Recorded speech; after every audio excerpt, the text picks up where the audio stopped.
What's poppin', everybody? I'm Mike. I'm Brian. And this is Hoopin' with Mike and Brian. Let's get it, baby. We in the play-in. It's getting a little rowdy. It's getting a little crazy. Brian, what's up, my man? Hey, it's good to be back in the studio, man. But I'm excited for the playoffs, man. Play-in. I know, your Heat didn't. We'll get into that later, but I appreciate you still bringing the energy after that. Yeah, man. But everything's good, man. I just been, focusing on school, focusing on the podcast, laying low, just living life, man. Can't complain. But what about you, my man? What you been up to? Same here, man. Even though major depression hit last night with the Heat. Other than that, just maintaining. Seeing how the world works. Seeing how life works. Seeing how...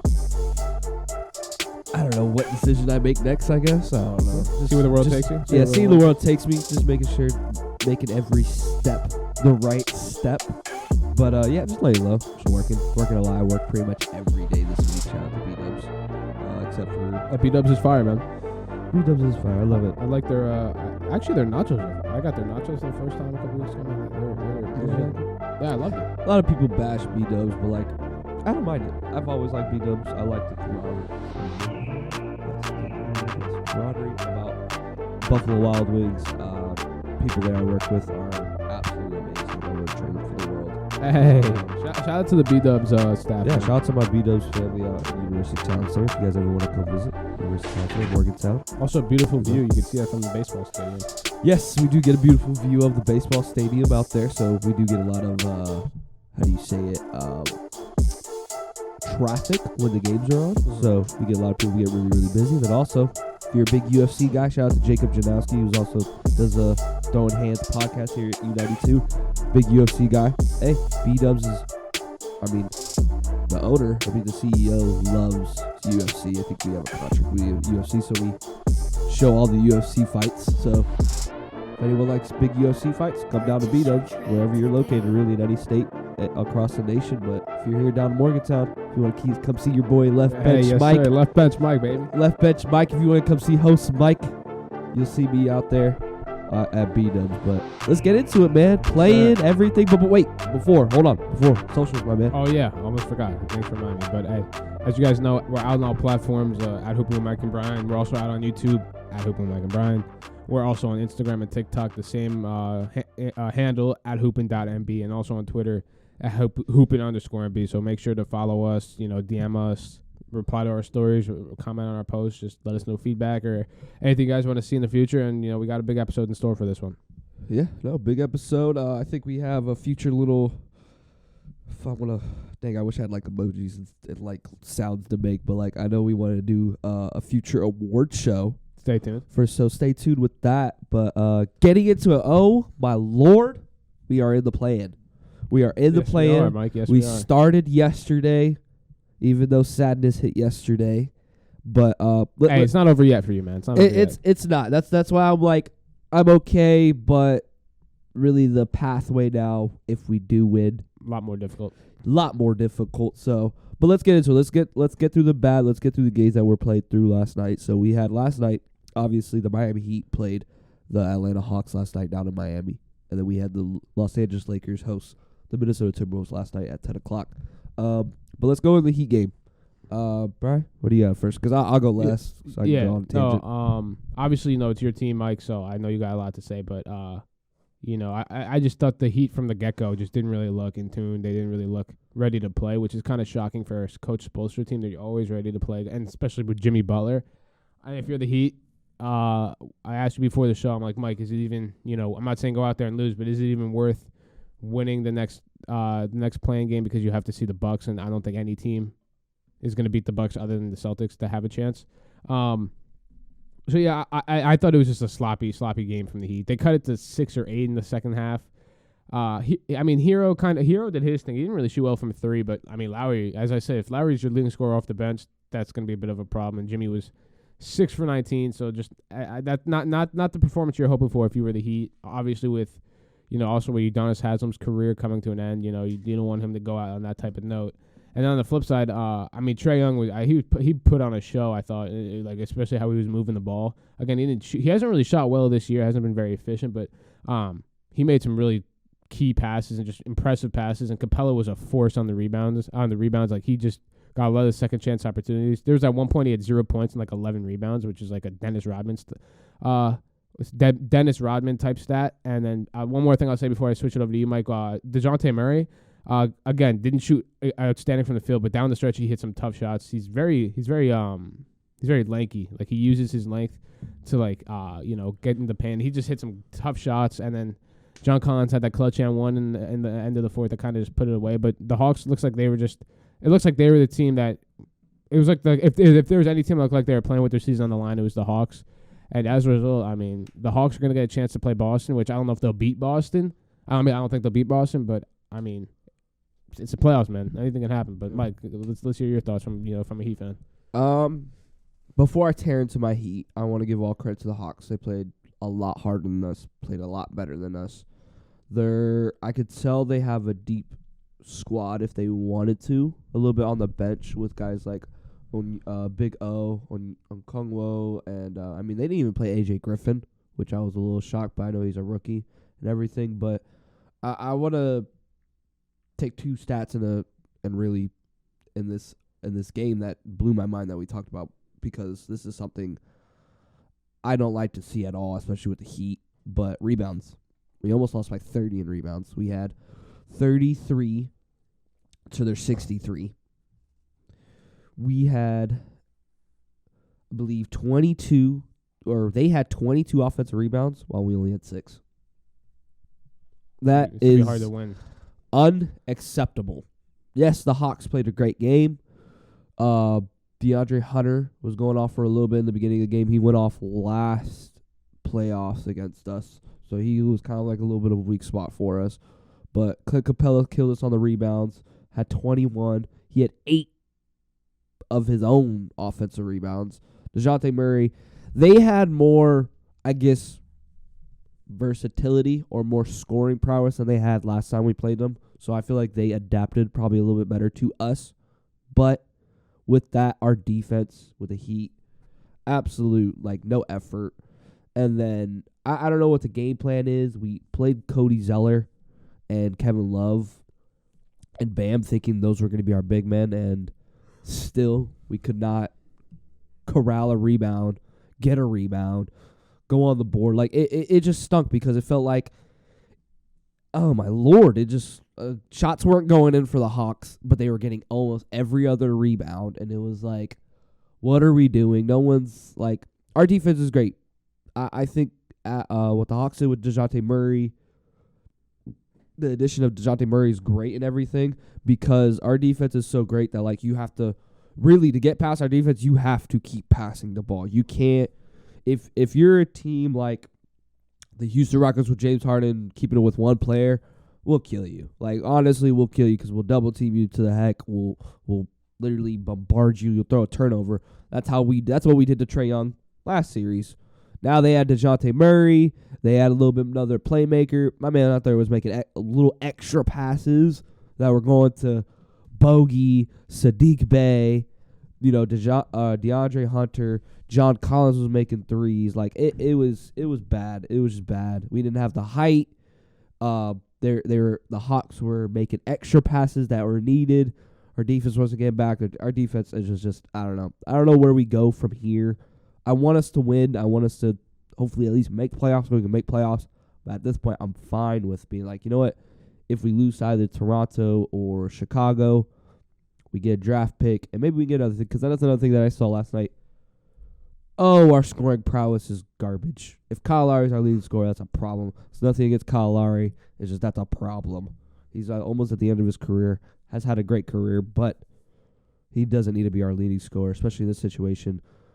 Jimmy had 18, 19 shots and had 21 points, so that's also another problem. Even though, yes, it's playoff Jimmy, he's trying to get his shots up. That's fine. He's trying to win his games. It's great, but that's another problem. We do not need Kyle Lowry being our leading scorer. We do not need Jimmy Butler shooting 20 shots just to score 30 or just to score 20-something points. We don't need that. We need other scoring prowess. Tyler Hero, I'm glad he stepped up, but we just need that other gumption. Bam didn't do what Bam was doing during the season. it was a travesty, man. Real travesty watching my Heat last night. And I wish I wasn't there to watch that. But hey, man, shout out to the Hawks. It was weird. It was almost like it was weird because I'm seeing us go into this playoffs, and I'm seeing what everybody was saying about, oh, if they play the Celtics, the Heat have a chance. Like, we better adapted to the Celtics this year, if I want to say. Like, last year, Celtics, when we played them season, I think they swept us, or it was 3-1. They beat us. It was whatever. This year, we split them 2-2. A lot of people were like, oh, you'll have the other chance. But guess who was adapting behind the scenes? The Atlanta Hawks. The Atlanta Hawks. That's who we played last time in the first round of playoffs. We played the Hawks. Killed them. But look what happens. They come into our house and then beat us badly. Yeah, no, I see that the Hawks adapted while we were trying to adapt to the Celtics or something. And travesty. But I don't know. Hopefully we could win next game. But to be honest, as a Heat fan, a realistic, logically thinking Heat fan, I don't know. Either lose or just play the game right. Play the Heat way. That's all I ask. Other than that, I don't know. We'll see. We'll see. It was surprising to me because, as you said last year, I mean, the Heat. If any team has done a good job stopping Trae Young, it's been the Heat. So I was a little surprised. Again, he didn't shoot amazing, but he made some good plays. Like, he had some ridiculous passes. And I know there's that controversy going on of what's it called? Of Trae Young possibly getting traded, and there was at one point in the game where that's another thing. Don't rile up Trae Young. I know, but I don't like rile. I know. I was going to say you should know that, yeah, but don't rile up Trae Young. All right. I'm sorry. I'm just saying. I'm just saying. No, but like, so you know how the stuff happened with Trae and Nate McMillan, and Nate McMillan got fired. Yeah. So Nate McMillan's son is still on the coaching staff. And him and Trae Young were like going at it at one point yesterday. So I'm just interested to see where Trae Young's future is with the team. He's always going at it with the coach for some reason. But yeah, as I said, I was just kind of surprised that that the Heat didn't contain I guess Trae Young as much as I thought they would. If anything, I guess the Hawks did a better job containing Jimmy Butler. Yeah. But hey, man, it's not over yet. We got winner Chicago, Toronto. They have the bodies. I feel like the Hawks. When you look at them on paper, I feel like they have a good team. Because, like, even when the trade deadline happened, I saw them got Sadiq Bey. I even made a comment about that because I like Sadiq Bey. I think I've always – it's weird. I've always – He had a 50-point game, I believe. Yeah, with the Pistons. It's crazy because I don't know why. Even since sports page, I've been pushing for the Pistons because they've always had, like, good young players. Like, I mean, we saw Jeremy Grant? Yeah. Jeremy Grant, yeah. Jeremy Grant come out of the Pistons. I was thinking of his brother. Is it Jakeem? Oh, Jeremy. I know he went to Notre Dame. Jarian. Yeah, played for the Knicks for a little bit. Yeah, I think he got drafted by the Wizards, and I think got traded on draft day to the Knicks. Something like that. That's a funny name. Dog in college. Yeah, dog at Notre Dame, right? Notre Dame, yeah. Notre Dame, yeah. But no, yeah, like Trae Young, it's crazy. It sounds like to me, it sounds like he's got a problem with the McMillans. That's what it sounds like, which stinks. But yeah, I don't know. I didn't hear about the whole him getting into the Sun, right? I saw a video of it. Interesting. Well, yeah, it was just interesting. Was it like during practice? Was it like a Kobe situation? It was during the game last night. Oh, was it during? Yeah, Dang, like during a timeout. Maybe I was too upset not wanting to watch the game. Because that's another thing. The Hawks came in and were just killing from the beginning of the game. Yeah. Like, we had one lead and then we didn't lead for the rest of the game. That was one thing that blew my mind too. I was like, we didn't even come back and at least get another lead, another change. Because, like, once we start getting the lead changes, that's when the Heat started doing good because then we just start messing with y'all. But, yeah, no. I don't know with Trae Young. I mean, what do they do going forward if they keep winning? Because at this point, they win, they play the Celtics. Do we think they have a chance against the Celtics? I feel like they have the bodies for it. I honestly think they have more of a shot than people are giving them credit for. Yeah. I don't think they'll beat the Celtics 4 times in 7 games. Their benches is as deep though. I think that'll be the problem. And also the scoring. They have Trae Young, they have Murray, but I don't know if they have enough scoring to just contend with Boston. Like, Boston has a bunch of scorers, and Boston's guard plays really deep too. I mean, we saw Pritchard have a triple-double in the last game of the season, but they got like Pritchard, White, Brown, Brogdon, Smart. Crazy blow-up games the last game of the season. Yeah, I think that was just because weird. People were. Yeah, it was just different guys playing. Actually, it was different guys playing, but it was just weird. A guy I played against in high school had 21 and 19 on the Spurs, which is kind of The guy you played with in high school? Played against. Yeah. What was it? Don Barlow. He's from like my. Oh, yeah. Yeah. He's 20 and 19? Yeah, 21 and 19. Yeah, see, I don't know what it was. It was weird. The last season, I got to go back in those games. Yeah. We should talk about that. That was an interesting little last game of the season, bro. There was a bunch of names. Like Payne Pritchard had triple-double. Yeah, Like, Pritchard, yeah. I mean, there's a couple, Udonis Haslam at 24. 24, yeah, that's true. Yeah. Happy for him, man. But Goat. yeah, That's man. the It was, goat right there. The NBA's been great. Oh, no. Oh, no, we're good. There you go. The mic cut out, but the NBA's just been crazy this year, man, and it's gonna be a crazy finish. Yeah. Yeah, no, it was crazy. But even with the Celtics, I mean, they're deeper, obviously, than the Hawks have it right now, because I feel like really off the bench, the Hawks have Bogey, Yeah. Sadiq Bey, and Big O. Mm-hmm. I mean, they didn't play AJ Griffin, but I can understand why, because he's a rookie. But, like, he was a good little piece for them this year. Mm-hmm. So, like, he could be that little fourth rotation, too, as well. So, like, I feel like that's how far their bench could go. I don't know why they aren't using Garrison Matthews. That's come from the Hawks. He's actually a good player. I actually like him. He's a good defensive player. So they could kind of maybe use him as like an Alex Caruso or like another defensive piece, like a Patrick Beverly off the bench with Garrison Matthews, but they haven't. So we'll see. Yeah. It's Quinn Snyder now coaching them, right? Snyder, yeah. So he was a good coach for the Jazz for a while. and he's more of an offensive coach, though. Yeah. So we'll see how that goes. I'm pretty sure he's gonna try to go for more offensive guys, obviously. So we'll probably see more of Sadiq Bey and Big O and maybe Jalen Johnson, obviously. So we'll see how the Hawks go with that. But, you know, I got to give the props to the Hawks. But let's go on to the other side of the hemisphere. Or not hemisphere. Oh, I'm dumb. I didn't do that great in geography. But let's go on to the other side of the nation. West Coast, we have the Los Angeles Lakers versus Minnesota Timberwolves. LeBron James and Anthony Davis go up against Karl-Anthony Towns and Mike Conley. Got any takes on that? Yeah, it was a sloppy game. I think at one point, I think it was like the end. Yeah, it was like Awful. like 40 combined turnovers at one point. It's just a sloppy game. I think we said it before the show. Like, what's it called? Anthony Edwards was like 4 for 17, I believe, 3 for 17, and you're not gonna win. It's gonna be hard for the Timberwolves to win with your your best player of the season, Anthony Edwards, being 3 for 17 and against the Lakers. And then I thought Cat Was he their best player? I thought it was Cat. Well, Cat was hurt though. The regular True. So, I mean, and then Cat. I thought Cat went at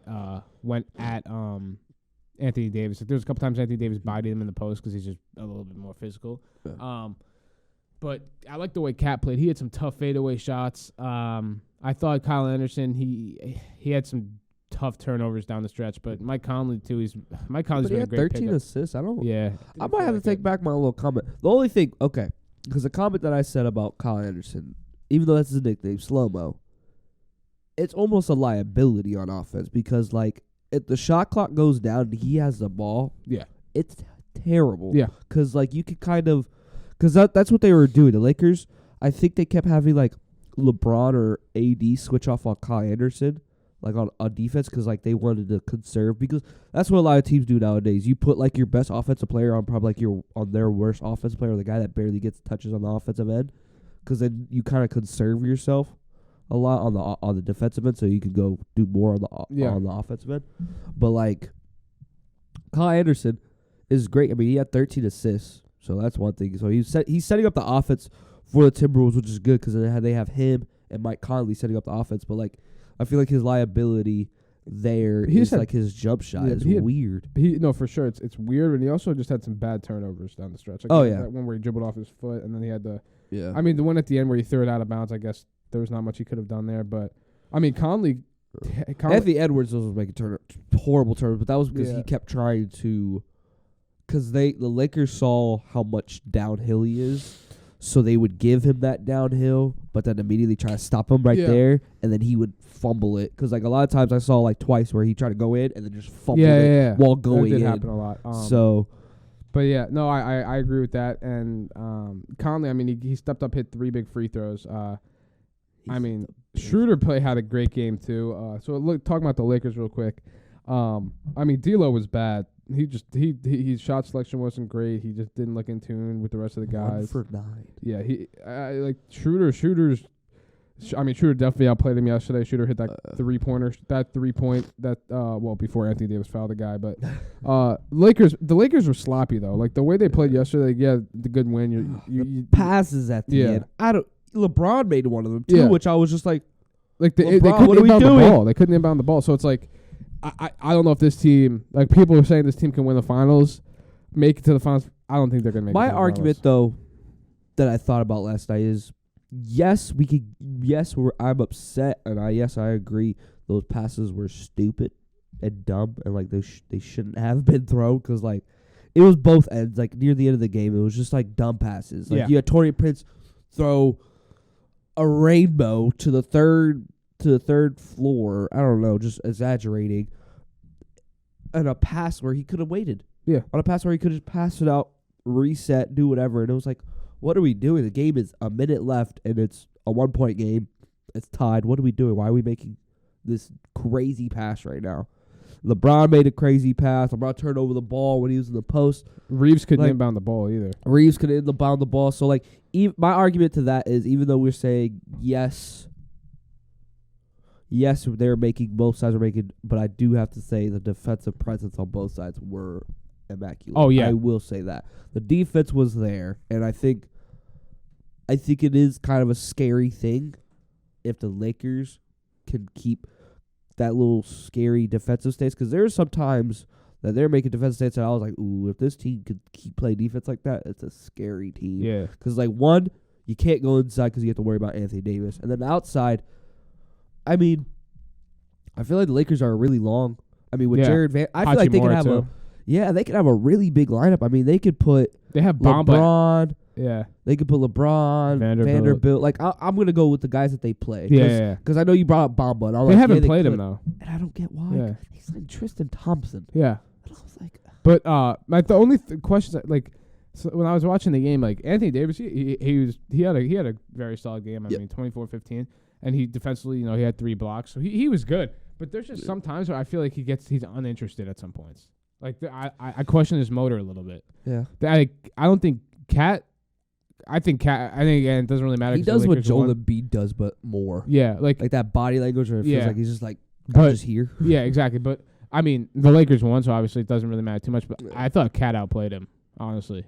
Yeah, Cat was aggressive. I enjoyed watching Cat last night. Cat was way more aggressive than I've seen him play before, because I feel like sometimes it's weird. I think it's just, I don't know, maybe it's just the physicality of being a big man, or, you're so big, obviously. Yeah. By, I don't know, health stuff wise, but like it's so funny because I'm making the comment now about big men like Anthony Davis, Karl Towns. They kind of take like possessions off. They're like, I'm here. I feel like I get that a lot from Karl Towns, but last night, man was aggressive, posted up, shooting threes. He was hitting step backs. No, so I was like, there was one fadeaway in the left corner that he hit over Anthony Davis. That post fadeaway. Yeah, I was like, wow. They showed the replay. Like, Anthony Davis played good defense. He just made Anthony Davis does the same thing. He did the same thing to him, like, the first play of the game. Yeah. That's why post fade's when fire. Anthony Davis is, like, when he's aggressive, he's one of the best. Well, even when he's not aggressive. But, like, when he is aggressive, he's a top 5 player in the league. He just doesn't. He's not always. I just question his motor a little bit. But, hey. I mean, they won. See, it's so crazy. It's like the ability. We know. Like, we all know. Everyone knows if Anthony Davis plays to his 100,000,000%, he's argued as, like, I would say, to my opinion, top 3. If he plays 100% at his best. But he doesn't always do that. But he doesn't do that. That's the problem. That's why you're like, oh, he's kind of at the back end. He's Anthony Street, close Davis. Like, but I love how he's becoming now because he's become more aggressive. LeBron became a little bit more aggressive. We have more rebounds this time. Yeah. Getting more inside the paint. So, I think, man, 20 seasons in, man, still scored 30 points, get double-doubles in the play. What's it called? But, yeah, man, it was fun. I enjoyed the playing. I know there's questions about people, like it or not, whatever, and I get that. It was fun atmosphere to watch, though. I thought the Timberwolves were going to pull it out. They were winning most of the second half.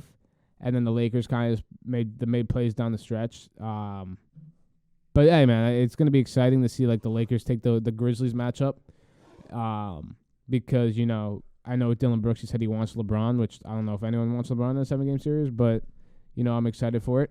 I'm looking forward to the playoffs, but we got some couple games tonight and Friday night before we get there. But I'm looking forward to it, man. It's gonna be exciting.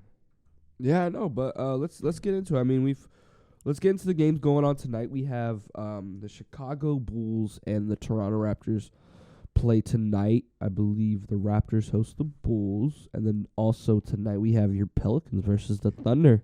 Pelicans host down in New Orleans against the Oklahoma City Thunder. So we'll see what goes. But where do you want to start with? Do you want to start East Coast or do you want to start West Coast this time? Oh, we start West Coast this West time. Coast. So, my man, give your insight on this Pelicans Thunders matchup. What's it called? I'm actually excited to see Shea on national TV. Because it's not somebody we really see. You don't see the Thunder really on TV a lot. But I think it's gonna be a fun matchup. Obviously, I wish Zion was playing, but you're gonna see Bi. You're gonna see good players play, and these are teams that not on TV a lot. And I think it's in New Orleans. I think the Pelicans definitely more experienced come playoff time. They have CJ, they have Bi, Valanciunas, and OKC's more of the young team. But I'm gonna say I think the Thunder win this game. I think Shea's gonna go for 35. I think he's gonna have 35, 10, and 5 tonight. That's my just a feeling I got. He plays well. He usually plays well against in games where there's I don't know how to say it, but when there's cause I don't want to say a lot at stake because he hasn't been in the playoffs yet. But when there's a big matchup, Shea usually plays really well. So I'm excited for it. I mean, Shea's averaging. Shea's stats this year are identical to Curry's MVP season. Oh yeah, they were talking through the wire. Shout out to Through the Wire. They were talking about Shea being all NBA. Yeah, for sure. But they were saying debating either whether he'd be first or second. I have him first, honestly. Because of the injuries at guard. I mean, who else? I mean, Curry. And also we gotta see that's gonna be an interesting take when we do our award show because we're also gonna have to take an account of the new. Well, no, that's next year, but. Yeah, just the new requirements the and 65 stuff. games. 65 games because this year's what 50 or something 40 something games you have to play. I don't know if there's a requirement at all. It's not. I don't think so. I thought there was. I thought it was a 40 game. I thought it was low. I thought that's what. I thought it was a low requirement. That's why they were fixing it to be a bigger. I don't know, but this Pelicans Thunder matchup is an interesting matchup. I feel like I don't know why in my mind I'm thinking it's a fairly fairly fair game. Sounds so smart of me to say. But I feel like that without Zion, they're a little bit more, the Thunder are probably a little bit more there. It's more of a 50-50 more than a one-sided thing because I feel like if the Pelicans had Zion, it'd probably be a little bit different. If they had Zion, probably be in different seating. I don't know. But I do like this matchup. We get to see my boy SGA on national television, which is great. I hope he gets 30, 40-point triple-double because I think that the Thunder are asking that of him because, I mean, the path right now for them is not very likely to keep going further in the playoffs. But if they can make a push, play against the Timberwolves, make it to the Nuggets, this would be a cool thing for the Thunder because, I mean, it's a crazy story for the Thunder, man. We didn't even think the Thunder were even going to make the playoffs. We thought the Thunder were going to be the bottom even after the Chet Holmgren incident, but we'll see where that goes from there. But the Pelicans, man, I mean, they got a good team. You get to see B.I. I think Jose Alvarado's back, so you get to see some Grand Theft Alvarado. Herb Jones and Trey Murphy have been huge for them this year. Herb Jones, Trey Murphy. I'm excited to see Josh Giddey play too, though. But yeah, Josh Giddey on the Thunder. What's the other guy on the I'm thinking their center, Valanciunas, right? Yeah, Jackson Hayes too. Jackson Hayes is good.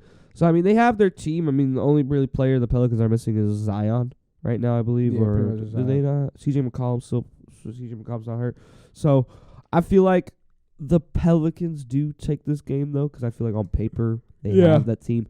They have more of their players, and they're a little bit deeper on the bench. The Thunder, it will be awesome to see Jalen Williams. The one that, which one is it? It's the one who went to Santa Clara. Santa Clara, Jalen Williams, because they have two. Don't they have three Jalen? I thought they had two. There's another. Isn't there another Jalen Williams somewhere on another team? There's another. I don't know. I'm not even sure. It's crazy. Jalen Williams, such a common name, but yeah, it's gonna be good seeing him because he's been on this tear right now, recently late with the season ending. So I like this matchup because it's more of a young matchup in a way. You get to see a lot of young guys, especially on Thunder. I mean, that's Yeah. like probably the best young team that we have. Like young core, like good young core, like Thunder. Thunder is such good. I got to give a shout out to Sam Presti. That man Yeah. knows talent. They got something brewing over there. Yeah, crazy brewing in there because, I mean, they'll still get a draft pick next year. Yeah. They'll still get a good little lottery pick, I think. Like, it's pretty amazing. Definitely for the Thunder. successful season if you're the Thunder, too, I think, regardless. Like, Oh, yeah. Regardless. nobody thought they'd be. The general consensus was they were like a what's it called a bottom of the tier team, and they have a chance to make the playoffs. So I mean, win or lose, I think this is playing in this type of game where there's a lot at stake is good for this young core to just get that feeling. It's like the play-in's not the playoffs, but it's a win or go home type scenario. So I think it's gonna be good for this Thunder team going forward, and I'm excited to see Shea get some spotlight tonight, and obviously Josh Giddey, and they got other guys like Williams and Lou Dort. Yeah, I'm excited for it, man. I think it's going to be a good game, and I think Shea's going to put on a show. And then the Pelicans got their guys like B.I. and CJ. CJ. Obviously, the Pelicans were my team that I thought would make a run this postseason. But, I mean, without Zion, before Zion got hurt, they were number 1 in the West. So, without Zion, I don't know how far the team will go, but it's going to be a good game. I'm excited for it. Yeah, no, I'm definitely excited. I'm definitely tuning in. I believe games tonight we have, Chicago and Toronto start at 7, and then the Thunder start at 9:30, both on ESPN. So definitely tune in for those games because those games will be good games. But let's go into the East. We got the Toronto Raptors. We got the North go up against the Chicago Bulls. How do you feel about that game? I'm definitely. It's an interesting matchup. I think. I think. What's it called? I mean, Patrick Beverley's been great for them. He's really changed that culture a little bit in Chicago. He's made some contributions to the team that put him in this position. Obviously, they have their star players in Zach LaVine and DeMar DeRozan and Vucevic. A little bit soft in my opinion, but he's had his. Whoa! Did you just call Vucevic soft? A little bit. I think he's a little soft. Wow. But my Orlando Magic people, Tanner. Yeah, he wouldn't like that. Yeah, and on the Raptors side, I don't know the Raptors. I don't know Nick Nurse's future is with that team, but they got Siakam, Van Vliet. It's gonna be a fun matchup. I think the Bulls are gonna pull it out. I got your one boy that you liked. You kept one tall guard. The Raptors, what's his name? Oh, Delano Banton. Yeah. So I think shout out to Ron Harper Jr. too. Ron Harper Jr. Yep. What's it called? But yeah, so I think it's gonna be a good matchup. But I think the Bulls just have more experience again with DeMar, LaVine. I don't know if experience is the right word because the Raptors do have some champions, but I think this season both teams have had a little bit of a down year. The Bulls had a great season last year, but this year they've fallen off a little bit. But I'm interested to definitely see it. I don't think either of these teams are going to beat the Heat. I don't think even if they do beat the Heat, neither of these teams are going to beat the Bucks. So if you're one of these teams, you're kind of fighting for that last spot, maybe get that experience in the playoffs. But I don't have high expectations for either of these teams come playoff time, and I am excited for it because it's season on the line. But other than that, Mike, I'll let you drop your thoughts. My thoughts for those Raptors Bulls. I mean, I'd rather the Heat play the Raptors because then we'll at least make the playoffs. Yeah, but I like these teams. I'm a big Zach LaVine guy. Love Zach LaVine. DeMar DeRozan is also my guy. I hope Chicago can win it because I would like to see the Bulls and Heat remind me of the old nostalgic Heat Bulls. The matchups: Joakim Noah, Derrick Rose, LeBron, D Wade. It'll be nice, but it won't be that. It'll be Jimmy Butler, Tyler Hero, and Bam versus Zach LaVine, DeMar DeRozan, and Patrick Beverley if that goes up. And Patrick Beverley, that's the guy. Yeah, I wish it was Lonzo Ball, man. Yeah, I wish so too. But to be honest, I do like the fact that you did bring up Patrick Beverley, man. Yeah, I mean he did. I think he brings a different. He brings that culture. dog. Yeah. Brings that dog into places, man. Brings that crazy culture. He motivates you to run through a wall. It motivates you once to maybe fight some people. Maybe Yeah. he might motivate you to fight some people, obviously, because he wants to see that dog in you. But he comes over here making the play, and we weren't talking about the Bulls before. We were talking about how maybe they might blow up the team. Zach LaVine might be gone. Blah blah. Patrick Beverley comes in here. They're making play-in, stuff like that. So we'll see. Raptors. I feel like they both teams have playoff experiences, but obviously they both have experiences not going that far. Well, I shouldn't say experience. They both have experience going far. They both do. But with the team that they have right now, I think the Raptors probably have going farther experience. Yeah, definitely. You know, with Pascal and Van Fleet. But I feel like the Bulls have more scoring power and more probably deeper bench too, I would say. Defensively, I don't know if defensively. Yeah, I mean, Levine doesn't really play defense, but I mean, they got Pat Bev. I mean, defensively, I don't think for the either team. bench. I mean, you still got Kobe White, Ayo, Dasuno. Ayo. I mean, you have Goran Dragic, don't you? You still got the man, the dragon, Goran and Caruso too. Defensively, he's a good guard. And Caruso, so they're really deep at guard. Yes, guards are deep. Wing, I mean, they got Pat Williams, right? Pat Williams was Patrick Williams. Yeah, Pat Williams. State Power forward. So they got the depth. They got it. Raptors have more of a younger depth that could become a good in the future, but the Raptors are a young team. Their team they're a very skeptical team. We don't know if their team's still going to be intact for next year. I mean, Fred VanVleet was in trade talks even when they were talking about the trade deadline and everything. So we'll see how it goes. I think these teams evenly matched. I feel like the Raptors maybe do lack size though, or more versatile big men like Vooch, because other than. Because I wouldn't even say Pascal Siakam. I mean, Pascal Siakam probably holds his own against Vooch, but I don't know if they have any big bodies like Vooch on the Raptors. Because I think of maybe Chris Boucher, but he's like 6'10", 6'11", but he's like skinny and he's like more. I mean, Pirtle maybe. Pirtle, yeah, they did have Pirtle. That'll probably be a good little look. Still, I mean, I have Vucevic. Yeah, because I don't think Pirtle's he's like. Yeah, so I don't know. I feel like they lack the size, but they're definitely probably more versatile. Is what I'll say. Yeah, the Raptors. Yeah, but and defensively, I think they're long. The Raptors are more versatile and long. Yeah, I think defensively, I don't think either team's like outstanding. I think they're both kind of mid. I think the Raptors are better defensively just because they have more of that length and versatility with like Pirtle and Siakam and OG. What was OG's playing? Is OG? Yeah, OG's playing. Got. Okay, no, I thought. Yeah, I'm pretty sure he's still there. But OG, Fred, and who's their starting? Because their starting point guard is Fred, and then who's their other guard? Who's the other guard that they play? Oh, Gary Trent. So like, the Raptors have a good team. I think the Bulls. I think they're both starting teams are really good. Yeah. With, Patrick Beverley, Zach LaVine, DeMar. I think it's Patrick Williams and Nikolai Vucevic, and then you have on the Raptors you have Fred VanVleet, Gary Trent, OG, Siakam, and Pirtle, which is I think both really good starting lineups for both teams. I think both those starting lineups could win you games, but we'll see how they go up against each other. I feel like though the Bulls take it because of Zach LaVine and DeMar DeRozan. I think more DeMar DeRozan. I think DeMar DeRozan will probably close out this game because he usually does for them. So I say the Bulls take this and they play the Heat, but I'm excited to see this game. I don't know. I just want to see this game because it's interesting. Both these teams were just very interesting this year. Like one team was amongst the East. Like I remember the Raptors were amongst the East at one point early this season, and people are like, interesting. Pascal Siakam's having a year. So we'll see how he goes. We'll see what he can do in the play-in. See if play-in maybe turns something different in Pascal. But the Bulls, man, I think they'll take this because they have, I'm saying more of like that, I want to say star power they have because with Zach LaVine and DeMar DeRozan. And then I think with that culture that follows behind Patrick Beverley, I think they pull this out. Do you think the Bulls?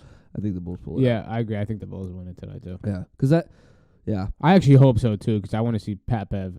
Look, I'm not saying they would beat the Heat, but that would be a fun matchup. I think just Pat Bev, like that would just be. I think that's a better matchup. And even if the Bulls beat the Heat, I wouldn't mind seeing. He go come back for that long-term revenge on the Heat because we actually picked up Patrick Beverley long time ago. You were the team he first signed with, yeah. Yep. Long time ago, Patrick Beverley was on the Miami Heat. So that means if I ever do an all-time Heat team, I could have Patrick Beverley on that team if I wanted to. He'll probably be my Udonis Haslem at the end of the bench. No disrespect to Pat. I love you, Pat Beverley. Don't roast me on your podcast. But yeah, no. It would be cool to see Pat Beverley against the Heat because I bet you. Pat, come down to Miami, man. Yeah, we got a come to New York. We got a great defensive He fits in New York, tradition. man. He fits in New York. Screw New York. Okay. Whose team's not on the plane? Hey, we'll probably be on our couches next week. So I'm kidding. It's okay. We'll probably be on our couch after tomorrow. Yeah. Or wait, no, Friday. We play Friday. So Yeah, we'll see, man. Good matchups going into the thing. But yeah, let's get into this first round though. Let's see. I want to do a little pre-look into the first round since really right now all we're waiting for A seeds. But go to the first round. What side do you want to start? Do you want to start East, West? You want to go with the least first because everyone's really. Let's go with the East because no one's. East. Yeah. Start with the East. Go with your first couple matchups. Okay. Go. So I'll break down a couple matchups here. The first one I'm going to look at obviously is going to be the Bucks. Whoever the Bucks play, the Bucks were the best team in the regular season. Giannis had an injury-ridden season. He still put up MVP numbers. I think he should be getting more credit for MVP. But that's a discussion for another day. The Bucks also had a 16-game win streak prior to dropping their last two, so they're a bit hot right now. Just with Giannis, with Holiday, Middleton, Lopez, Portis, they got a bunch of guys. They got championship experience, so I think the East is going to run through them. Obviously, they were the best team in the regular season, so they have home court advantage. They also contest the perimeter very well, and they make 3-point shots. And along with that, they lead the league in rebounding. So tough matchup for anybody. I don't think there's much to say there. I think whoever the Bucks play, they're going to handle it in no more than 5 games, most likely 4. But I could see a game like a team. I could see a team like Miami, stealing a game or two. But yeah, I'll talk about our next matchup. I got the Cavs and Knicks. Obviously, I'm a Knicks fan. Definitely worried about getting to the rim, especially for RJ Barrett with the rim presence the Cavs have with Mobley and Allen. I think RJ has to be consistent, or Tibbs is going to have to limit his minutes and play other guys who've been stepping up in the final stretch of the season. So that was more of like Quentin Grimes, Obi Toppin. Who else was it? And Emmanuel quickly all had big minutes down the final stretch of the season. So I think if RJ's struggling, you got to limit his minutes. And then another problem is the perimeter defense for the Knicks is not the greatest. And when they score like Donovan Mitchell, I said it before, he's going to have his game where he goes for 40. But if you're the Knicks, you got to know what's coming. It's going to be hard to limit Mitchell to under 25. So, is Julius Randle healthy? I don't know. And the Cavs did finish the season with the best defensive rating in the NBA. And the Knicks had the 4th best offense. So it's going to be a fun matchup. I think the Cavs do have that length, and they have the scoring ability of Mitchell. But outside of Mitchell and Garland, they don't have much scoring. So that's why I think the Knicks definitely have a chance in this series. And I think Josh Hart's been key off the bench. The Cavs defense also limits teams to like 46 paint points per game, which is the 3rd best in the league, which is a team like the Knicks that loves to get to the rim, especially with Julius Randle. Randle's not going to be able to just back down. If he's healthy, he's not going to be able to just back down Jarrett Allen, Evan Mobley, and just throw a prayer, which he does a lot of the time. With all due respect, he's been great for us, but that's because that rim presence is going to be there. And I'd just like to see more of Obi Toppin. He had multiple 30-point games in the final stretch of the season. Same with Quickly. So it's the playoffs. If our top guys aren't stepping up, you got to play the guys who have earned that respect from the team. And Mitchell, he's from New York. He might be a little upset the Knicks didn't trade for him. I'm sure he isn't upset for it now, but you got to know that he's coming for us. And then I'll talk about the next matchup. So we already know Celtics Hawks. I won't go too much into it because we kind of already talked about it a little bit. My worry about the Celtics is they do play down to their competition a lot of the time. They played the Magic 3 times. I think they lost 3 times. The Celtics were second in offense and defense, so they're going to be fine. I think they shouldn't have too much trouble with Atlanta. Maybe Atlanta steals a game, but the Celtics the Celtics guard plays really deep, really, really deep. And then if Robert Williams is healthy, they got that rim protection, and then they have Horford who has that experience. So I think they'll be fine. And also they are coming off that championship appearance, so they do have that experience. But yeah, I think the depth is what takes Boston to the top of. It's going to take Boston to the series. I mean, I said before, Marcus Smart, Derek White, Jaylen Brown, Brogdon, Pritchard. Obviously, you have Tatum and the other guys, but the guard play is just ridiculous, and Atlanta's a very guard-heavy team.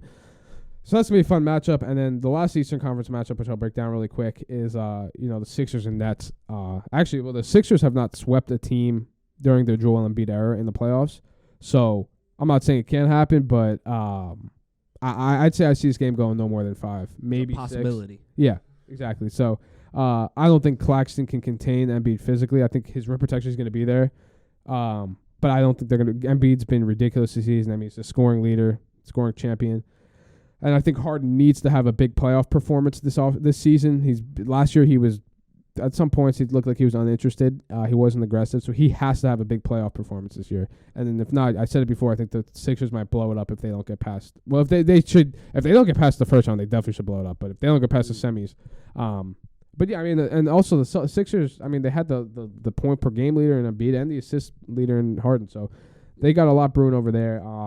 But the last time the Sixers finished with 54 wins this season, and the last time they had that many wins, they were in the NBA Finals in 2001 with AI.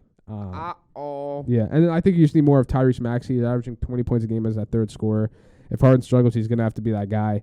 But their offensive rating also, what's it called? Their offense, I believe they're 9th before the All-Star break and finished 5th or something like. Oh no, they finished 23rd. So their offense fell off a little bit, but their defense has been fine. Oh, that's on the Nets. I'm sorry. I'm talking about the Nets. Their defense has fallen a little bit, but I think Mikal Bridges and Claxton, Claxton will have the rim protection. Bridges will have the scoring, and then other than that, the Nets. I mean, who would have thought the Nets would be the team in the playoffs, and the Mavericks would be the team watching the playoffs after that trade that went down. But I do think Philly's not going to have a problem in the series. I think the Nets might win a game or two. No, I think they'll win maybe one game. But other than that, Mike, I dropped a lot of information, talked for a bit, but let me hear your thoughts. What do you think, just in general about the playoffs? My man, you went straight into it. You went straight in, breaking down every single game in the East. I love it, man. My man over here, Bright, is very well with his basketball IQ, man. Nice breakdown, though. I appreciate it. I mean, I wanted to start out with the East because it's really the least, unfortunately. I'm kind of on my Charles Barkley train right now where I'm just like, this Eastern Conference playoffs looks low-key boring in a way to me. I do see some good matchups, some matchups I am looking forward to. Obviously, the Cavaliers-Knicks I'm looking forward to, even though I am unfortunately rooting for the Cavs. Sorry, Bri. I know. I'm rooting for the Cavs, but that's just because, it's because of my one guy, and that's because of Donovan Mitchell. I'm worried. And y'all should be. But we're ready to see. I like.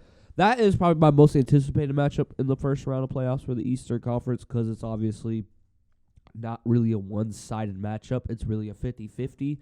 But all I got to say for this matchup, play your games, but for the Knicks, man, do not settle, please. Do not be throwing up shots. Yeah, I totally agree with that. I feel like that's the only problem the Knicks have is just throwing up shots. And just players don't play to their strengths some of the time. Exactly. That's the only thing. Don't force up shots. Don't make shots uncomfortable. You can't do that with those guys in the paint, man. You can't, especially with Evan Mobley and Jared Allen in the paint. Like, you're not going to get rebounds over them. So, to be honest, if you're going to be putting up shots, smart shots, wide open shots, none of this R.J. Barrett, I'm fading away a little bit from the three-point line shooting, or Julius Randle setting up on the high post free throw line and shooting a fadeaway over Evan Mobley. Maybe you might make a couple. That's fine, but don't settle for shots because it's going to be a problem against the Cavs because they were the number one defensive rating team at the end of the season. Don't settle against a really good defensive team because they will definitely take advantage. And this team can run. Like the Cavs can run and on the fast break. They have young and fast guys that really on a downhill you don't want to see. Donovan Mitchell you don't want to see downhill. Isaac Okoro you don't want to see downhill. You don't want to see Karis LeVert downhill. Garland downhill. You don't want to see Evan Mobley downhill being 7 foot, but he can handle the ball pretty well for a 7-footer. So it's really scary because we're also talking longevity with this Cavs team. This Cavs team is probably the only team that could really match up on the east side with the Milwaukee Bucks, with the height and everything and defense. So we'll see how that matchup goes. I had a lot to say about the Cavs and Knicks because this is really the only matchup I'm kind of waiting for, really. Bucks, we're still waiting for AC, but Bucks, unfortunately, even if they play my Heat or play the Bulls or the Raptors, I'm sorry, you're losing.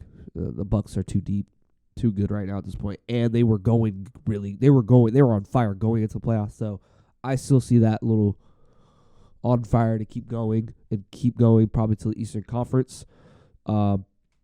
But another matchup, obviously, we don't have to go much in the Bucks and the AC. I really see that being very one-sided 4-0 sweep, maybe a 4-1 gentleman's sweep. But another good matchup, Sixers-Nets. I think that's a really good matchup. We can see Michael Bridges.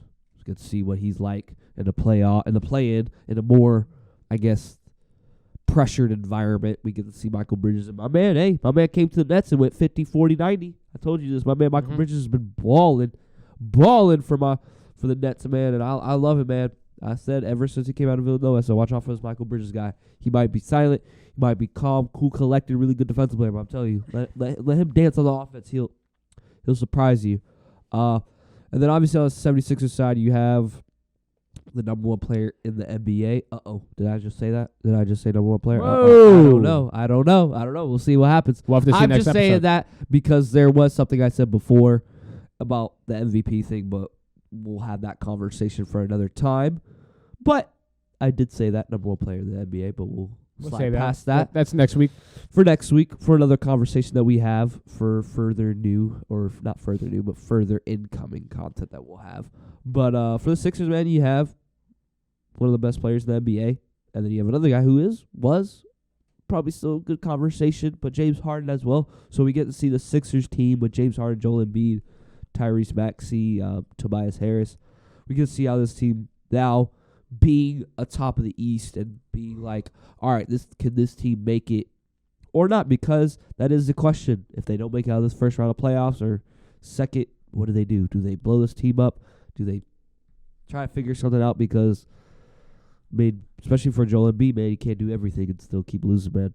Stinks. It's the worst. It's the worst feeling. Is when you're it's not saying when you're the best player and your whole team stinks. It's just when you're the best player, and even when people are trying to put pieces around you and you keep losing, it's like, dude, I'm trying my best. And for Joel Embiid, man, my man is trying out his hardest he can. He's trying to win MVP. He's trying to win the finals. He's just trying. So we'll see. But this team, I feel like the 76ers take it because of Joel Embiid and James Harden. I hope James Harden goes to another level, because we've seen one level during the season, led the season in assists, did really good setting up the offense for the 76ers. So we'll see how that goes. I want to see him take another step. I want to see him step into maybe a little bit of Houston Rockets, James Harden scoring a little bit more for the playoffs, because to be honest, even though Joel Embiid does a lot of the scoring for them on the offensive end, they're going to need more of it going later into those playoffs, because you're going to be running into the Cavs, the Bucks, the Knicks, the Celtics, even the Hawks. They could shoot you out if they want you. So 76ers, be prepared. But I have the 76ers winning that series against the Nets just because of star power and they're more of a team, better 100% team than the Nets. But we'll see how the Nets match up. I feel like they're just too small, though, to be honest. Yeah. They lack the size. And physically, too. Yeah, they lack the size. And with Embiid, it's going to be hard to contain that. Yeah, I wouldn't be surprised if Embiid almost has like a 30-20 game against them, because it's almost like he could get every rebound if he wants. But we've talked about it before. We talked about it with Vooch. Not with Vooch. We talked about it with AD. Yeah, with AD, just that body language, them taking possessions off. So we don't know. But then lastly, the Celtics and the Hawks. Celtics, I feel like they're just better in every aspect. The Hawks have bodies to throw out the Celtics, maybe guard their main guys, like DeAndre Hunter could be on Jason Tatum. DeJounte Murray will probably guard Jaylen Brown. They have the bodies to throw out the Celtics, but not enough. Celtics are way deeper, especially in the guard play, down low with Robert Williams and Al Horford. They're too deep, and the Celtics are a really good team. And if Jason Tatum and Jaylen Brown get it going, then it's like, you're screwed out of luck. But Hawks, keep going, keep using your bench, versatile, keep having that. Maybe the size could help. Even with Robert Williams there, I still feel like they still don't have bigger bodies. Because they have Clint Capella, Big O, John Collins, and guys like that on the Hawks that I would say, are better rebounders than maybe like a lot of the Celtics big men. Because I don't know what other big men they really have besides Al Horford and Robert Williams. Maybe like Luke Cornett. So yeah, even then it's like maybe down low they could have more of a bigger presence, but the Celtics do have the bodies down there for really only the Hawks two big guys really, because John Collins is a little bit more versatile, so you could kind of put somebody else on him, like maybe another wing player that could just be like why is his name going? Sadiq Bey? Not Sadiq Bey. on the Celtics. Grant Williams. Oh, and You could put him on John Collins because at least Grant Williams goes down there and gets rebounds. Yeah, So, plays hard. like I said, the Hawks have the bodies, but just not enough bodies to throw at the Celtics. So I think it's a very one-sided affair with that one. So we'll see how that goes. But like I said, I feel Celtics and Bucks really have an easy first round. Sixers, Nets, I mean, it could be an easy round. But, hey, Nets have been fighting hard, proving that, hey, you know what? Even without KD, Kyrie, we're still a playoff team. So they're proving themselves. But I think for the Sixers, Nets, Sixers take it maybe like 5 games, 6 games, maybe in 4. Cavs, Knicks, I think that goes 6-7. Yeah, I think it's Knicks in 6-7. 6 or Cavs in 7. I think if it's in the Garden, 3-2, I think the Knicks win it. But if it goes to 7, I think Cleveland wins in 7. Yeah. No, that's fair. Because then on the Bucks and AC, I think that's just Yeah. a gentleman's sweep or a sweep. I would say, yeah. I forgot to, I didn't say my specific picks, but yeah, I'd say I think Bucks in 5. I'll give it 5. Then I'll go I have the Knicks in 6. That could be my bias in me, which I'm sure it is. And I have Philly in 5, and then I have Boston in 5 as well. I don't think there's gonna be any sweeps at all in this playoffs. Yeah, that's fair. No sweeps. I mean, I think really the only realistic sweep I see is first round, whoever the Bucks play. That's not really the only sweep I see out of the whole playoffs. Mm-hmm. I really don't even see obviously, I don't think anyone sees a sweep on the West side. Maybe. No, I'm dumb. No, never mind. I'm dumb. Never mind. Only 2. There's only two sweeps I genuinely see in both sides, and on the Eastern side, it's more the Bucks. Bucks, Nuggets. Oh, yeah. I mean, you think the Nuggets sweep too? Yeah, because now switching over on the other side of the spectrum, other side of the nation, the Western Conference playoffs. Now we get into the first matchup of the first round of the playoffs. We got the Nuggets versus whoever wins between the Timberwolves and whoever wins between the Pelicans and Thunders. Whoever goes against the Timberwolves, whoever wins that game goes against the Nuggets in that A seed.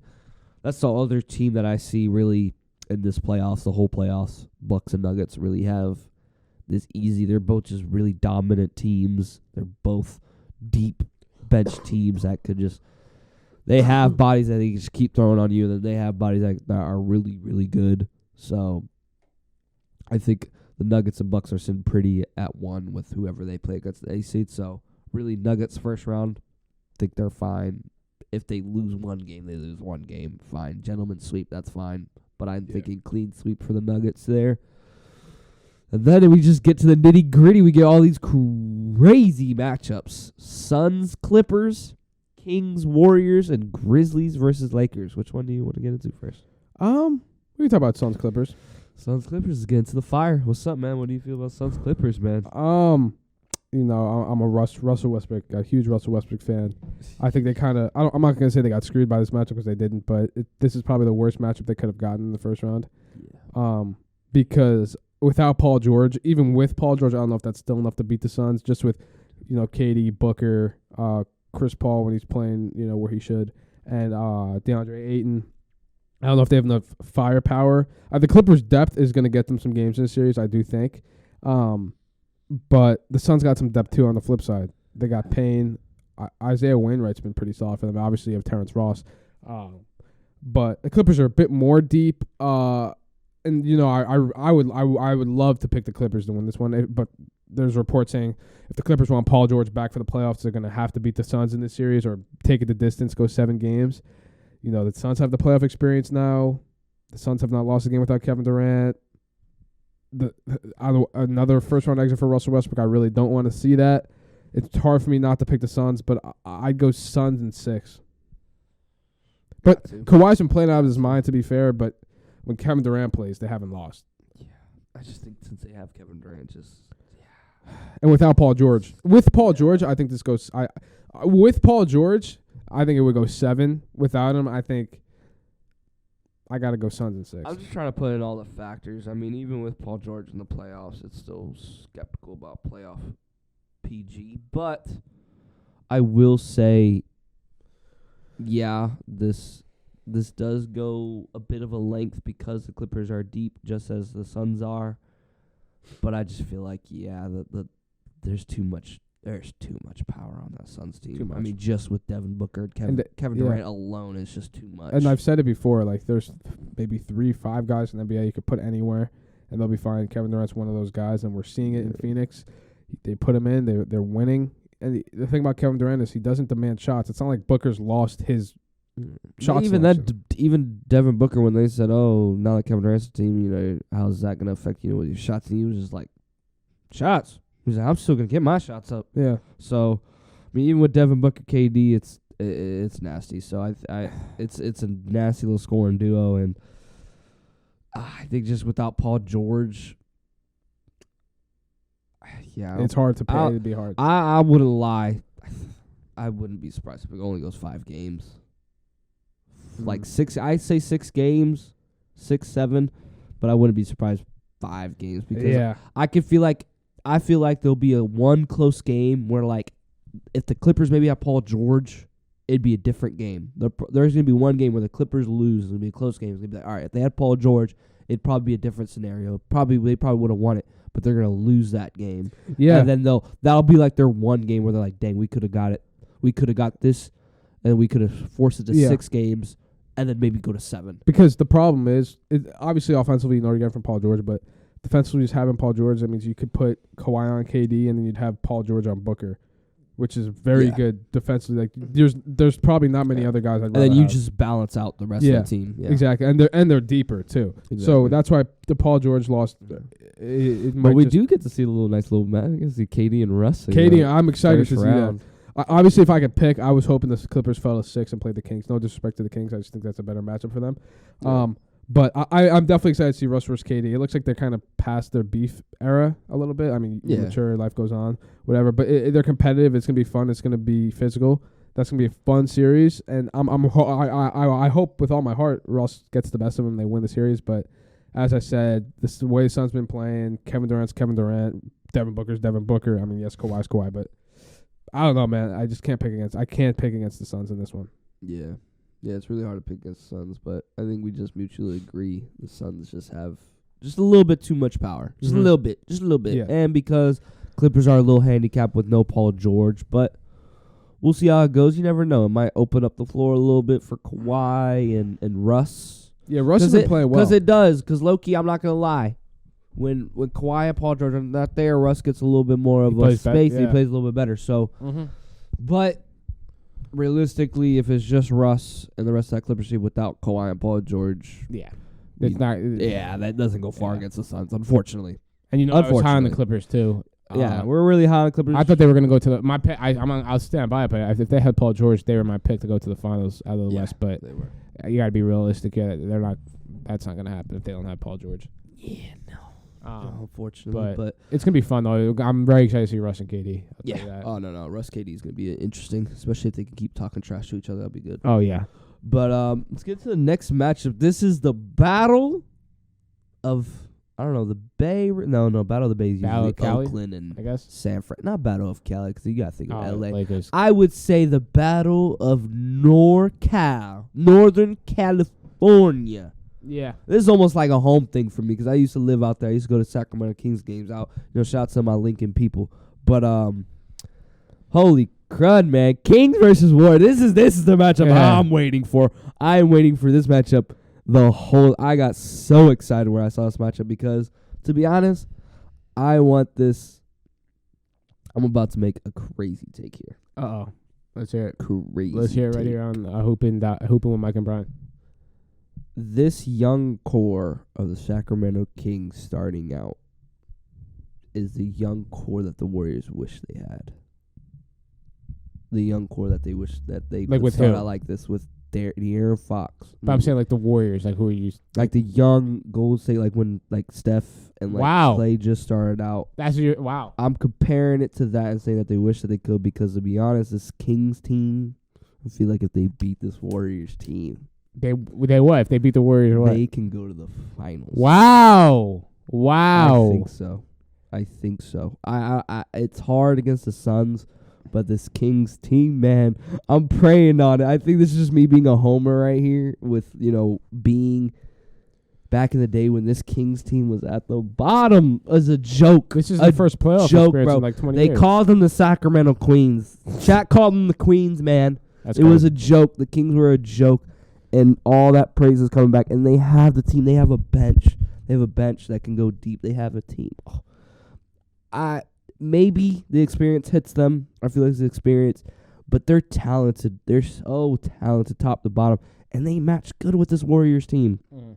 This is a team that was giving the Warriors dirty work, that crazy work. Just like what LaShawn McCoy says, that crazy work during the season.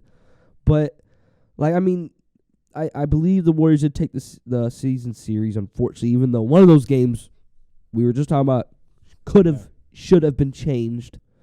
But, but refs, it's all good. Yeah. And I know I just said some crazy stuff. I know a lot of people will be like, ooh, I like De'Aaron it. Fox is not Curry, blah, blah, all that stuff.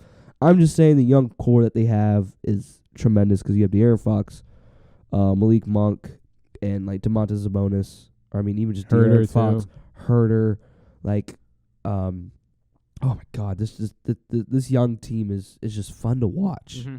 They're no offense to the Grizzlies, they're a young team, they were really good, but this is a young team that is just scary good. Yeah. Because they could just blow up. They can score 100 if they want to, and then obviously I want to give major props to Mike Brown, Coach of the year. Coach of the year. We'll save that for next episode. Holy. This man is Mike Brown. That's another reason why this environment, the tradition down up in Sacramento changed because of Mike Brown. Because this team, I could talk so many times about this Kings team. This Kings team is just, I love this team. They pass the ball around. They average 120 points a game. Yeah. 120 points a game. They average.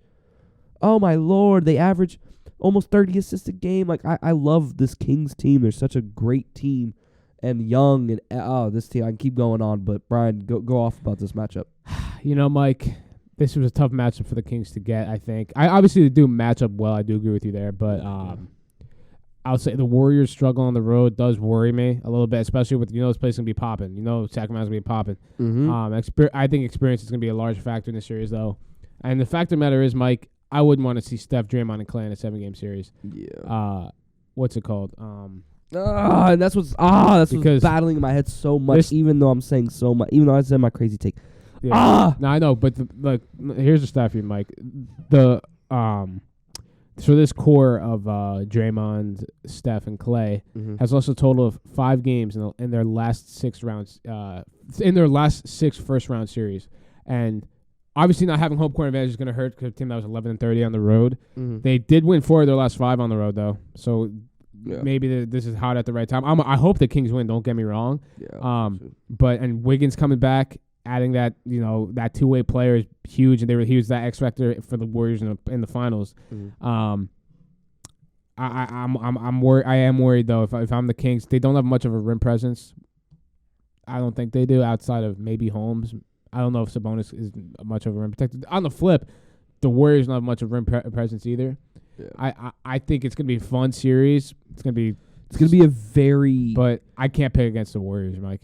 I know. I'm picking against the Warriors because I always do because I don't like the Warriors. Until they give me a reason not to.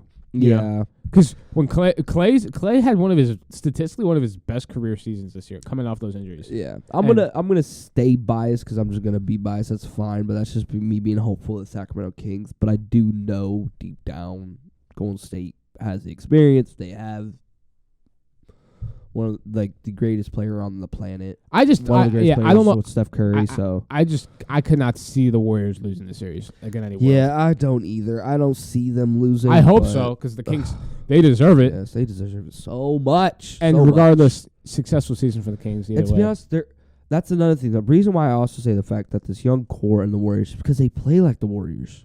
It's a lot of passing, fast paced. They're looking for threes. They don't mess around. Their defense is really probably not the best, but the Warriors, their defense is they're more like they're speeding you up. Yeah. The Warriors and Kings defense is more like they're speeding you up. They're trying to make you shoot a fast shot or shoot because when they come on the offensive end, they know they're going to score. Yeah. Mm-hmm. And I just think they do the same thing. I Through the Wire was talking about it the other day when they're going over like the matchups and stuff like that. They were like Mike Brown, who was assistant coach for the Warriors when they won the finals and everything, brought over some of those plays, a lot of like those ideas of plays, getting Curry free, getting Klay Thompson free. Guess who's getting free of those now? De'Aaron Fox, Kevin Herter, Monk is getting off those screens, but guess who's passing them the ball now with that? Because who does the passing for the Warriors usually when he's setting up doing rolls and stuff? Draymond. Who's doing that for the Kings? Sabonis. And he's not. Yeah. I love Draymond. Give him all respect. Sabonis is a lot better passer than he is. Oh yeah. I'll tell you this. So just think, there's a lot better post play, and to be honest, just think they have more presence down low than the Warriors do because of Sabonis. Yeah, that's. I don't think there's anybody offensively talented down low than Sabonis on either team. Yeah, I don't think so. So the game I knew, like the Kings were great this whole year, but the game I knew, I'm like, this Kings team is legit. When I was watching that Kings Clippers game where the final was like 176 to 175. And there was a bunch of times where the Clippers pulled away in the final couple minutes of the first overtime, regulation, second overtime. Just a number of times where the Clippers pulled away, and the Kings just got to what they stuck with what got them there in the first point. Because like Monk was hitting ridiculous. He had a 40-point game. He was hitting ridiculous shots. De'Aaron Fox, his mid-range is lethal. He's developing that 3-point shot. You know he's going to get to the rim. He's probably the fastest player in the NBA. Yes. I don't think there's much of a debate there. So that's when I'm like, okay, this Kings team, like, this is not going to be an easy series for the Warriors. But as I said, Wiggins coming back. It's just the experience. Yeah. I just cannot see unless the Warriors give me a reason not to. It's hard for me to even to pick them not making it to the Western Conference Finals. I'm not going to say the first game dictates all that because we've seen crazy stuff. I mean, we've seen this crazy stuff happen against the Warriors. I mean, they lost by, 50, 60 to the Grizzlies at one game, but they still won that series against the Grizzlies, even though that was like they won up 3-2 when they won that game. And everyone was like, uh-oh, the Grizzlies are going to win. And then the Warriors won it out and stuff like that. But we'll see. I think we're both praying on, like, hoping the Kings can win, but we just know. Yeah.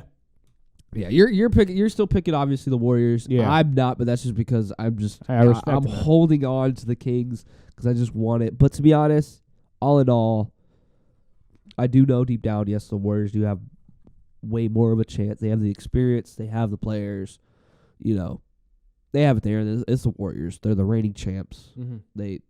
They got it. So, but yeah, dang. I hope the Kings can win. I hope they just go 7 games. Just go 7 games. That's all I ask. Go 7 games. Don't make it go 6, 7 games. I mean, shoot, if it goes crazy, the Kings just kill them every single game, then sure, that's even better. But I know it's a lot of I'm praying on the Warriors' downfall, but it's not that I'm not. I'm praying on the Kings up. Yeah. I'm waiting on the Kings to be up. I'm done with the Sacramento Kings slander. We weren't even saying their name anymore. Yeah. That's how much slander the Sacramento Kings were getting. No one would even say their name. They're like, oh, the team with no name on their jersey. No, we're done. Hey, we're done with that Sacramento Kings slander. I'm done. This kind of reminds me of last year, the Grizzlies running into the Warriors. Young core. Similar. And look where the Grizzlies are back right where they were. So again, if the Kings do lose in the first round, obviously still a successful season. Yeah. But that's the fact that you're playing a team like the Warriors now. I think it's good for the future. And if they beat the Warriors too, that's a great building block. And people want to play for a coach like Mike Brown in an environment like Sacramento. And Sacramento's not a team. New stadium, everything, nice stadium, everything.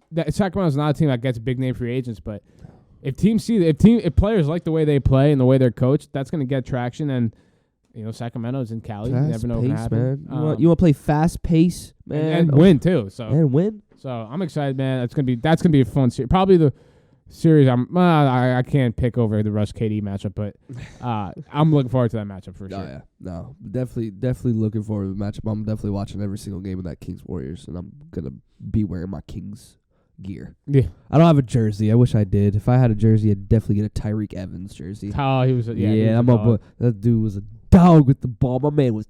Yeah. My man was a beast. But that or like a, I don't know, a Rondo jersey would low-key look Rondo fire. Kings? Rondo Kings. He was fire for the King. Yeah. I mean, there's so many. I have so Boogie? many. What about I'm gonna Boogie, bring man? the cups for you. I have a bunch of like stadium. You know the cups that you get when you Yeah. go to the games. I have We a have bunch them? of Sacramento Kings. I have one with Rudy Gay, DeMarcus Cousins, Oh, wow. Rondo. I have another one where it's like, oh yeah, it's great. That's lit. This is why I'm praying for the Kings to do amazing. Please, Kings, come on. We got it. We got this. Let's go.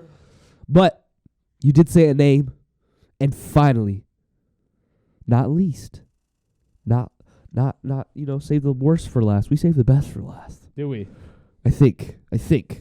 Not really. I didn't know we were saving the Knicks for last. We already talked about the Yeah, Knicks. yeah. Get them out of here. But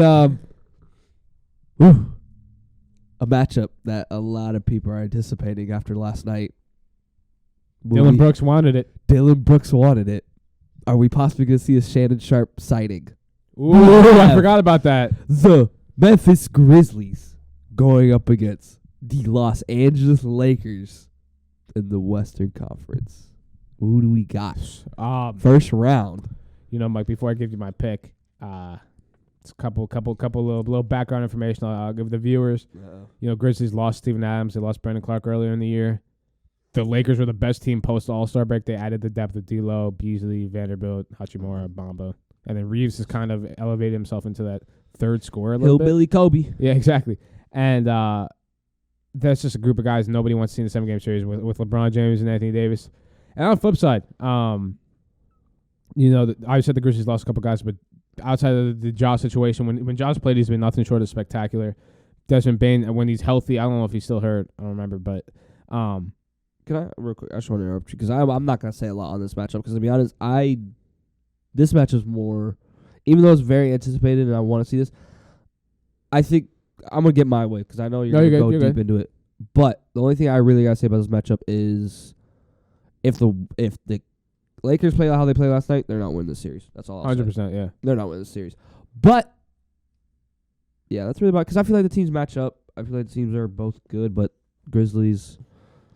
Just gotta be careful. I won't say a lot on this matchup because to be honest, I just want to see this matchup. I don't have too much to say. Who's your pick? That's the thing. I don't know who to pick Yeah, I'll say because this. I want to say the Lakers because they But have the way they've been LeBron. looking, yeah. Even like the But last like game of the even season. with the play-in, it's just like, dude, if you're gonna play like that, coming into play-in, you can't play like that against the Grizzlies. Nah, They'll take and advantage the of Grizzlies that. are a team that they do have depth. They do like they have Yeah. Kennard. They have guys who can shoot. Yeah. But I feel like it's. I'll give you this. It's very evenly matched up. I feel like it's very evenly.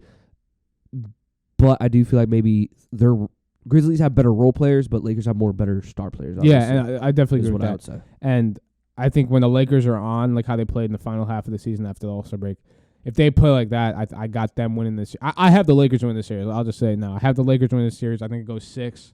I think the Lakers get it in 6. And you know, I hate the Lakers, but it's got to be realistic.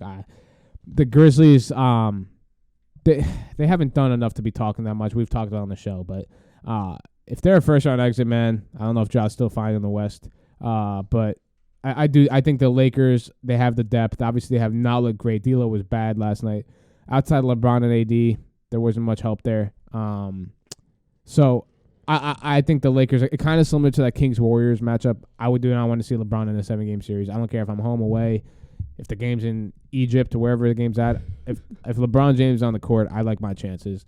And the Grizzlies, I don't know if they can contain LeBron and AD. And even if they do, the Lakers now have those role players that can step up. And Beasley, I want to see Beasley only played like 14, 15 minutes last night.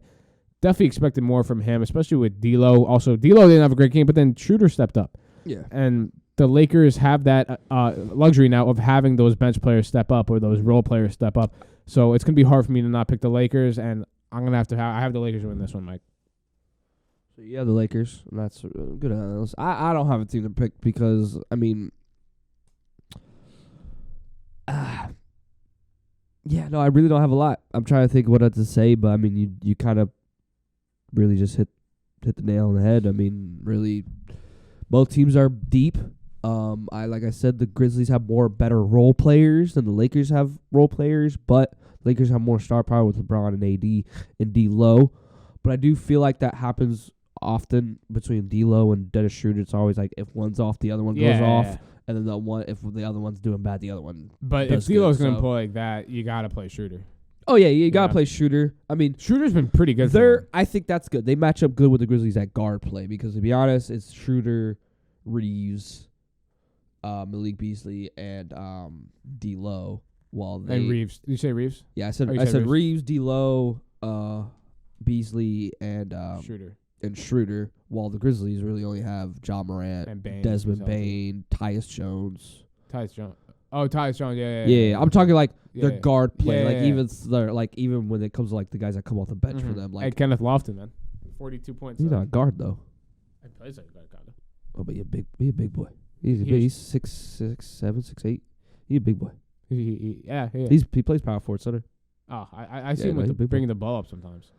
Oh yeah, he's like a point forward. I love Kenny Lofton. Yeah. He had that. Hey. He had 42, right? Yeah. Last game? Yeah. But Yeah, he's another guy. Yeah, see another big name. But I mean, even then, look, he was their G League player. I think he won like G League MVP or something. Yeah, Or Rookie of the Year? Rookie of the Year. I Yeah, think something like that. he won G League Rookie of the Year. So I mean, that even proves the Grizzlies have a far bench if they need be. If they need to reach deep into their bag, Kenny Lofton Jr. is not a bad guy. And Kennard too. It's another guard. And Kennard is another guy. So Grizzlies have the guard play just like the Lakers, but like I said, I don't have a pick with this one because I just want to see how it goes.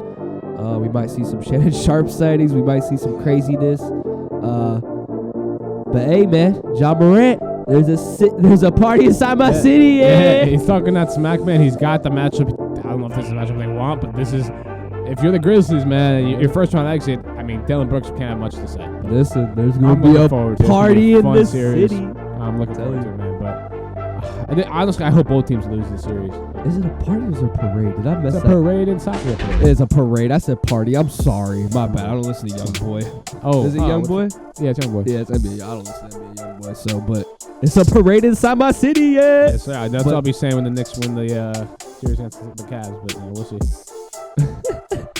That's gonna be fun. But woo, crazy games to look forward to. But tonight, everyone pay attention. Tonight we got Raptors, Bulls, Pelicans, and Thunder. So stay tuned and everything. Bri, socials, man. Yeah, for sure.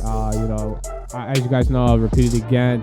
We're out on all platforms: Spotify, iHeartRadio, Apple Podcasts, everywhere. YouTube, and YouTube as well. Same handle at Hoopin with Mike and Brian. We're out on Instagram and TikTok at Hoopin.MB, the same handle as well. And then also we're out on Twitter at Hoopin_MB. And as I said, feel free to reach out, DM us, message us, tweet at us, whatever you got to do. Slide up on our Instagram stories. Just give us feedback, give us stuff you want to see.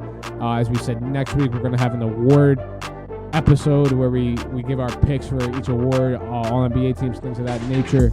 And I'm looking forward to it, Mike. Great episode. Try to give you guys more of an analyzation this week. And Mike, I'll let you take it from there. Yeah. No. From that, man, all I gotta say is my 3 stays. Stay tuned, stay supporting, and stay hooping.